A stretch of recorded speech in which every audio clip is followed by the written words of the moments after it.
Cómo dar vida es hacer fecundo y fértil cada día. Es quererme como soy, respetar lo que otro ansía y ponerme a trabajar sin garantías. Amar es creer que la alegría no puede guardarse porque se marchita. Es no parar el agua para que corra siempre limpia y compartirla como don que nos habita. Amar es vencer el miedo que paraliza. Para nosotros, ese manantial de dignidad humana y de fraternidad está en el Evangelio de Jesucristo. De él surge, para el pensamiento cristiano y para la acción de la Iglesia, el primado que se da a la relación, al encuentro con el misterio sagrado del otro, a la comunión universal con la humanidad entera como vocación de todos. Sin arriesgarse más amar la vida, no perder y no ganar. Buenos días a todos. Con estas palabras del Papa Francisco de su encíclica Fratelli Tutti, comienzo un nuevo programa de Tiempo del Espíritu, en el que a partir del pasaje evangélico que cada domingo escuchamos en la Eucaristía, intento aportar ideas que nos ayuden a una mejor comprensión del Evangelio y nos sirvan para meditar y reflexionar sobre su implicación en nuestra vida. Es lo que el mundo necesita, regalar cada talento es lo que el mundo necesita. Comenzamos así escuchando el Evangelio de hoy, de este tercer domingo de Cuaresma. Es de San Juan.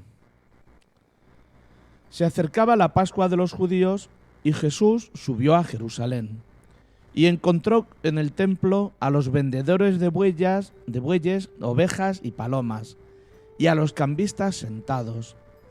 Y haciendo un azote de cordeles, los echó a todos del templo, ovejas y bueyes, y a los cambistas les esparció las monedas y les volcó las mesas, y a los que vendían palomas les dijo: «Quitad esto de aquí, no convirtáis en un mercado la casa de mi Padre». Sus discípulos se acordaron de lo que está escrito: «El celo de tu casa me devora».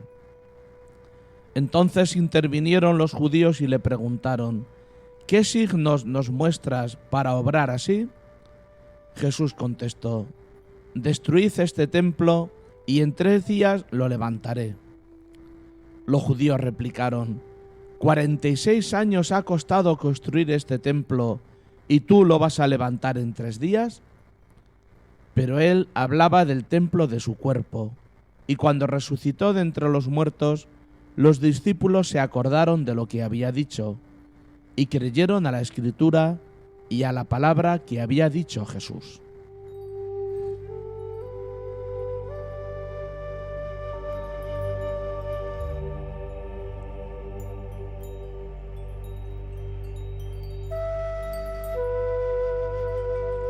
Vamos a ir desentrañando los diversos elementos de este pasaje. Como buen judío, Jesús desarrolló su vida espiritual en torno al templo, pero su fidelidad a Dios le hizo comprender que lo que allí se cocía no podía ser voluntad de Dios. Conviene recordar que cuando se escribió el Evangelio de San Juan, hacia el año 90 de nuestra era, el templo de Jerusalén ya había sido destruido por los romanos, hecho que ocurrió hacia el año 75. Por lo que se nos indica que es el culto de hoy lo que también debe de ser purificado.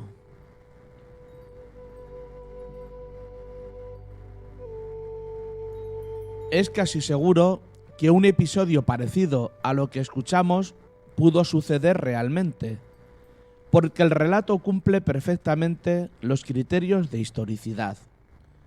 Por una parte, lo narran los 4 evangelios, y por otra parte, algo fundamental, es algo que podía interpretarse por los primeros cristianos, todos judíos, como una deshonra o un desprestigio para la figura de Jesús, porque no es fácil que ningún judío se pudiera inventar un relato que critica todo el organigrama del culto judío para buscar una mayor fidelidad a Dios, porque no se trata de purificar el templo, sino de sustituirlo.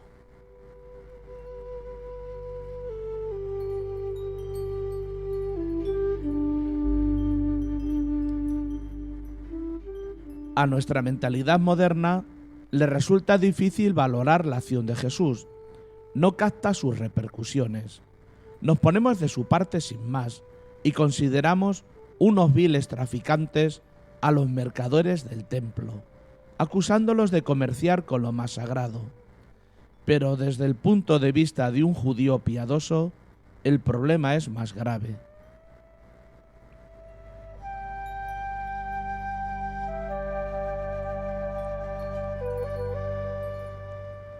Nos han dicho que lo que hizo Jesús en el templo fue purificarlo, pero esto no tiene fundamento, puesto que lo que estaban haciendo allí los vendedores era imprescindible para la actividad del templo, para la misma religión. Se vendían bueyes, ovejas y palomas que eran la base de los sacrificios. Los animales vendidos estaban controlados por los sacerdotes. Así se garantizaba que cumplían todos los requisitos de pureza. También eran imprescindibles los cambistas, porque al templo solo podía entrar dinero puro, es decir, acuñado en el propio templo. Y en la fiesta de Pascua llegaban a Jerusalén miles de israelitas venidos de todo el mundo, y para hacer la ofrenda no tenían más remedio que cambiar su dinero impuro de otros países por el del templo puro.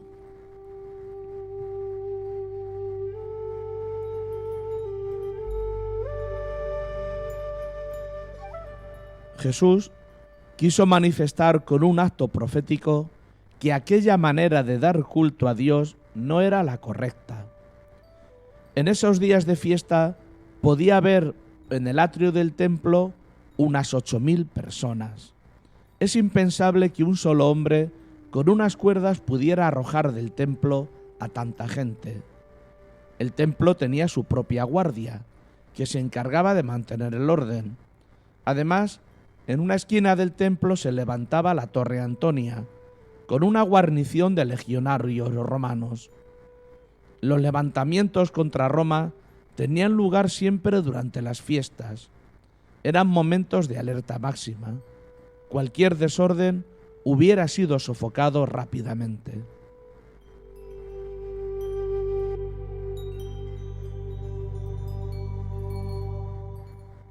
Pero imaginemos la escena en nuestros días.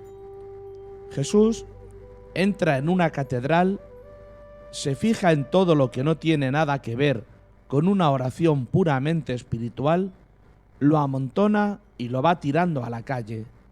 Cálices, copones, candelabros, custodias, sagrarios, imágenes de santos, confesionarios, lampadarios. ¿Cuál sería nuestra reacción? Acusaríamos a Jesús de impedirnos decir misa, poder comulgar, confesarnos, incluso rezar.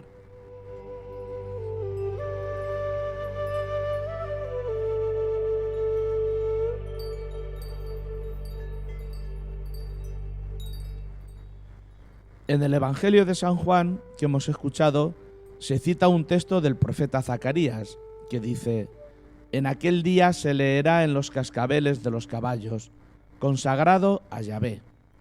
Y serán las ollas de la casa de Yahvé como copas de aspersión delante de mi altar. Y toda olla de Jerusalén y de Judá estará consagrada a Yahvé. Y los que vengan a ofrecer comerán de ellas y en ellas cocerán. Y ya no habrá comerciantes en la casa de Yahvé». La inscripción consagrado a Yahvé la llevaban en tiempos de Jesús los cascabeles de las sandalias de los sacerdotes y las ollas donde se cocía la carne consagrada. El signo de Jesús nos está diciendo que en los días mesiánicos ya no habrá distinción entre cosa sagrada y profana.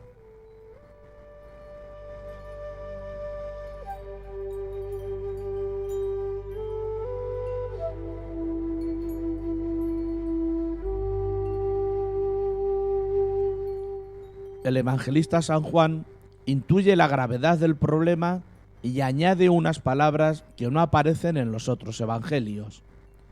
Sus discípulos se acordaron de lo que está escrito: el celo de tu casa me devora. El celo no lleva a Jesús a asesinar a nadie, pero sí se manifiesta de forma potente. Lo que Jesús critica es que con los sacrificios de animales se intente comprar a Dios, tergiversando la relación de amor que nos invita a tener con Él.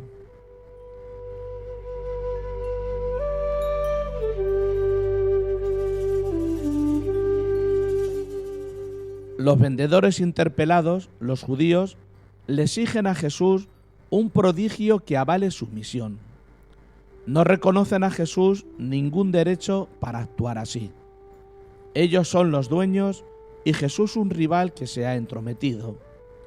Ellos están acreditados por la propia institución religiosa del templo.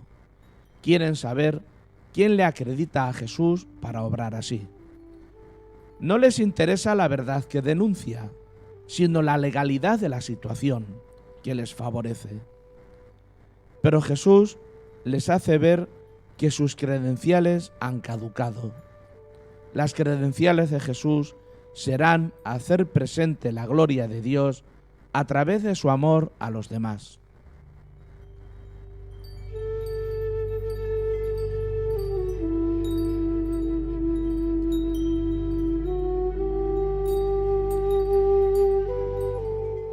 La respuesta de Jesús es aparentemente la de un loco: destruid este templo y en 3 días lo reconstruiré.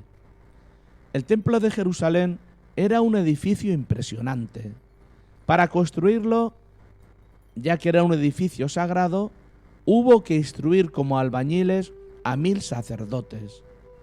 Se comenzó a construir en tiempos de Herodes el Grande, hacia el año 19 a.C., y en el año 27 después de Cristo, que es cuando San Juan parece datar la escena de este evangelio, aún no estaba terminado del todo, por lo que los judíos dicen que se ha tardado 46 años en construirlo. Si se destruyera, sería imposible reconstruirlo en 3 días.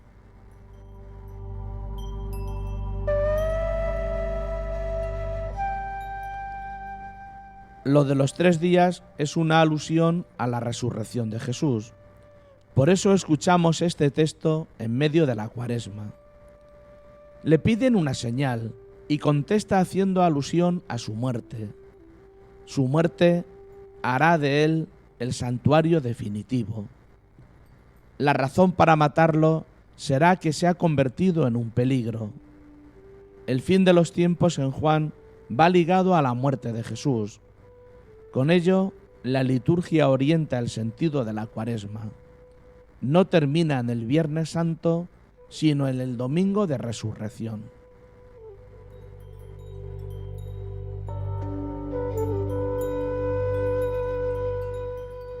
Para dar más sentido al gesto simbólico de Jesús, habría que añadir las palabras que el mismo evangelista Juan pone en boca de Jesús en su diálogo con la samaritana. Ha llegado la hora en que para dar culto al Padre no tendréis que subir a este monte ni ir al templo de Jerusalén. Dios es espíritu, y los que lo adoran deben hacerlo en espíritu y en verdad.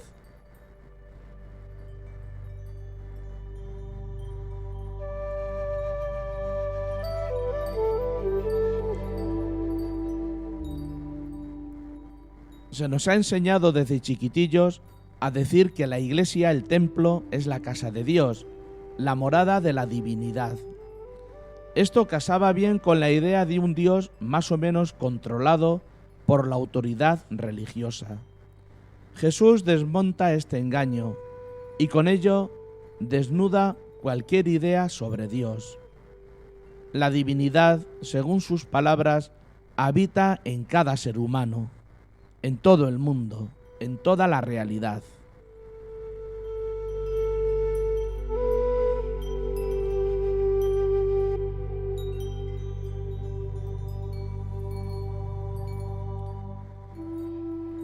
El Dios del templo es un Dios secuestrado, o al menos el Dios hecho a nuestra propia medida. El Dios del que habla Jesús es aquello que no tiene nombre, porque trasciende la realidad que vemos y que constituye la profundidad de todo lo que es, de toda la vida. No es, por tanto, un Dios separado, un ser antropomorfo, fruto de proyecciones humanas, hijo de nuestras necesidades y de nuestros miedos, creado por nuestra mente. La palabra Dios en boca de Jesús evoca más bien la dimensión profunda de todo lo real que se hace manifiesta en cada forma concreta, en el universo, en el planeta, en cada planta y animal, en cada ser humano.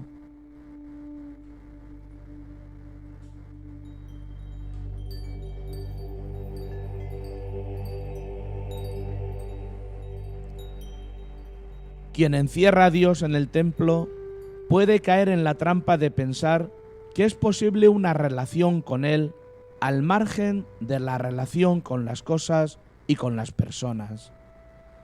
Aquí se asientan el legalismo y el ritualismo religioso de quienes creen que se puede amar a Dios independientemente de las actitudes que puedan vivir hacia los otros o hacia el mundo. Por el contrario, trascendida esa creencia, se comprende y experimenta que lo que se ha llamado Dios es tan radicalmente inseparable de todo lo que existe que algún místico ha dicho que Dios es lo no otro de todo lo que es.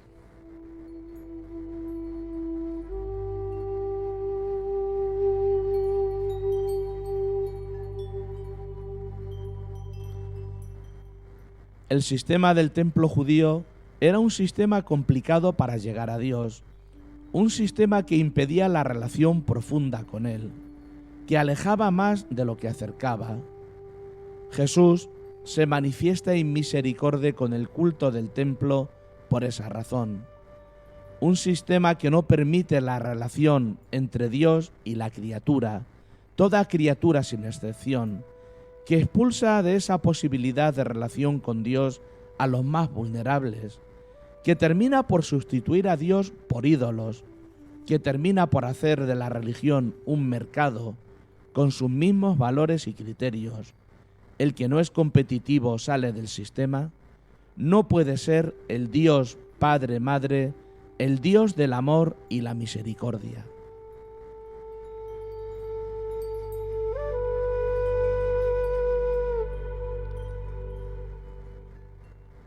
Esta cultura unifica al mundo, pero divide a las personas y a las naciones, porque la sociedad, cada vez más globalizada, nos hace más cercanos, pero no más hermanos.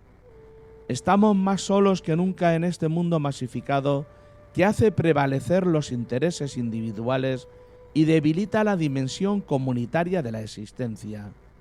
Hay más bien mercados donde las personas cumplen roles de consumidores o de espectadores. El avance de este globalismo favorece normalmente la identidad de los más fuertes que se protegen a sí mismos, pero procura licuar las identidades de las religiones más débiles y más pobres, haciéndolas más vulnerables y dependientes. Esto nos dice también el Papa Francisco en la encíclica Fratelli Tutti.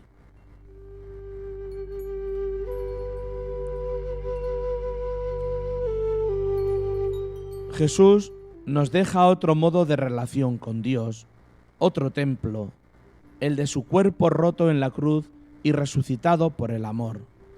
Es el signo de los templos de los cuerpos de tantos hermanos y hermanas nuestros, rotos en las cruces en las que les ha colgado un sistema que mata, un sistema de injusticia que deshumaniza la vida, pero a la vez un sistema que se resquebraja en signos de resurrección, a través de la solidaridad, de los puentes tendidos que reconstruyen los lazos de fraternidad humana. Es el sistema que pone en el centro a los perdedores, a los débiles, a los pequeños.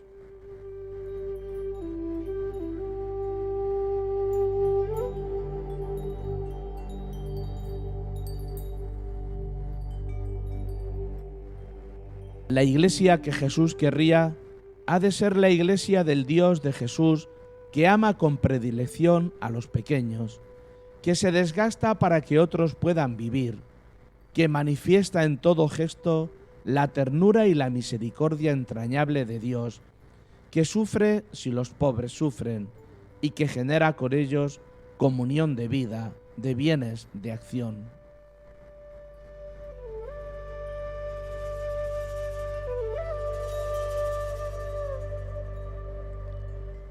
Frente al sistema inmisericorde que destierra la compasión y cierra los ojos y los oídos, el corazón se cierra al sufrimiento injusto del inocente, la Iglesia ha de vivir la mística compasiva de los ojos abiertos, de la atención, de la compasión, del compromiso, de la fraternidad. La Iglesia ha de ser la casa materna de toda la familia humana.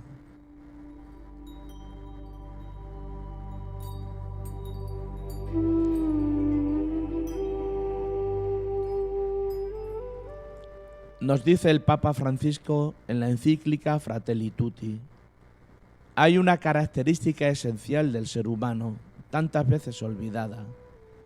Hemos sido hechos para la plenitud que solo se alcanza en el amor. No es una opción posible vivir indiferentes ante el dolor.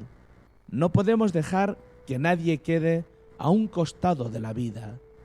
Esto nos debe indignar, hasta hacernos bajar de nuestra serenidad para alterarnos por el sufrimiento humano. Esto es dignidad.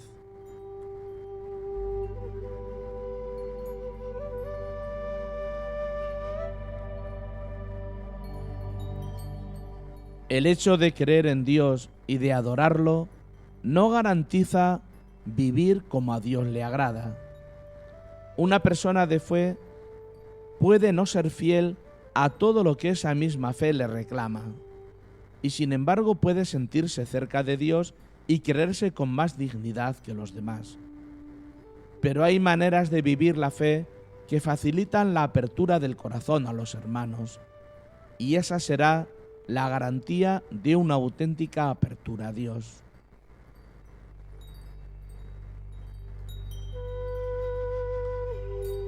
Busquemos a otros, hagámonos cargo de la realidad que nos corresponde sin miedo al dolor o a la impotencia, porque allí está todo lo bueno que Dios ha sembrado en el corazón del ser humano.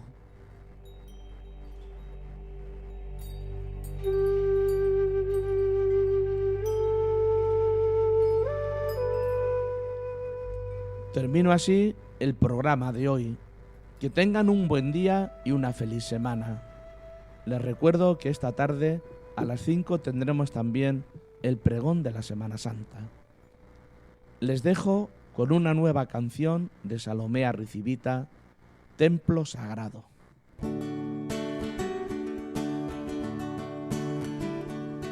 Tenemos poco tiempo libre para gastar. Tenemos pocas ganas de pararnos a mirar.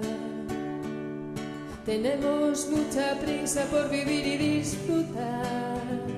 Y tenemos poco dinero para poderlo regalar. Y no digo que sea malo trabajar y descansar. Y no digo que no haya que tender a mejorar. Solo digo que hay quien vive refugiado en cualquier lugar, esperando una palabra o tan solo un poco de pan. La vida es templo sagrado y es de todos por igual. No sabe de credos y razas, solo sabe de dignidad. ¿A qué estamos esperando para construirla de verdad? Y dejar de profanarla intentándola comprar.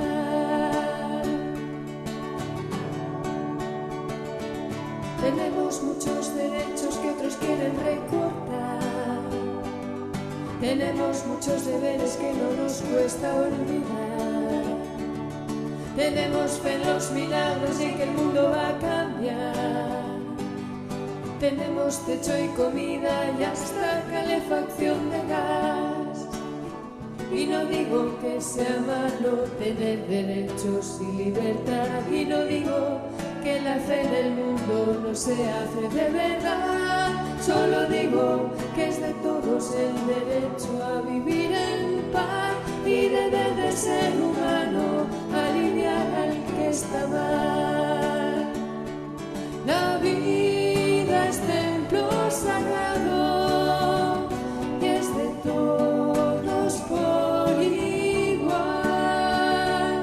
No sabe de credos y razas, solo sabe de dignidad.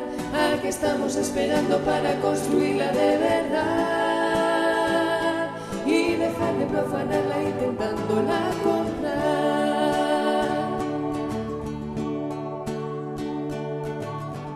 Ojalá pronto entendamos que es cosa nuestra y de nadie más.